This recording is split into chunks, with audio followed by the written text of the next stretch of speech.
In the world of NASCAR, a perplexing legal drama is unfolding that has left many scratching their heads.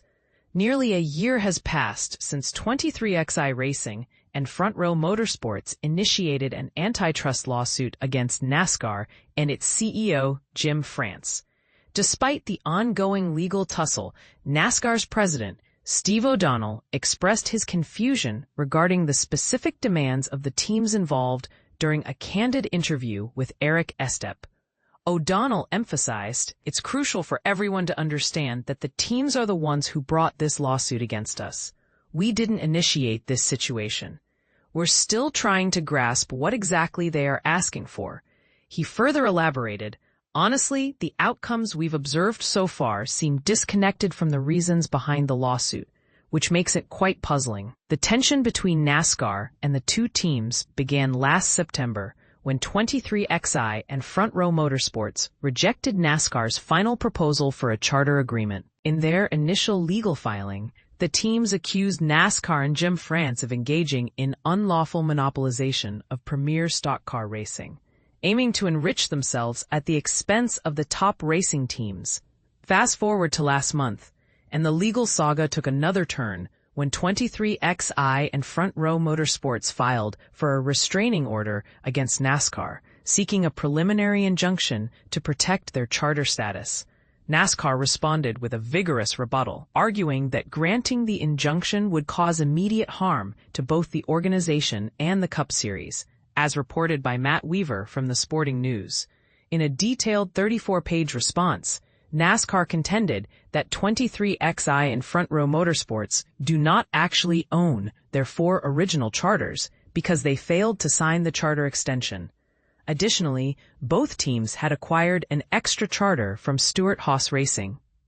NASCAR's filing also mentioned that multiple interested parties have expressed interest in acquiring the disputed charters, with inquiries coming from existing teams and other racing entities, according to Bob Pockras of Fox Sports. To acquire these charters, a 30-day bidding process is required, and NASCAR insists that this process needs to commence immediately. This urgency stems from the fact that any new teams would need adequate time to prepare for the 2026 season, with the teams having officially lost their charter status last month and now classified as open teams. NASCAR maintains that the court cannot compel them to engage in a business relationship with parties they do not wish to associate with. In a recent statement, NASCAR Commissioner Steve Phelps expressed his uncertainty regarding the team's demands, indicating that NASCAR would be open to a potential settlement. O'Donnell, on the other hand, voiced his disappointment that the lawsuit has become a focal point of discussion this season. Ultimately, NASCAR has an 80-year legacy in our sport. We have owners who are committed to their charters, and we are diligently working every day to promote the growth of the sport, O'Donnell remarked. What I find most disheartening is that we are dedicating time to this lawsuit instead of focusing on the growth of the sport. I doubt our fans are particularly interested in hearing about legal disputes. They want to engage in conversations about racing, the upcoming stars, our next venues, and the technical aspects of the sport. We will defend our position and the integrity of the sport. I hope for a resolution, but our primary focus remains on expanding the sport.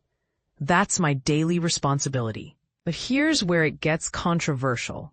Are the legal actions taken by 23XI and Front Row Motorsports justified?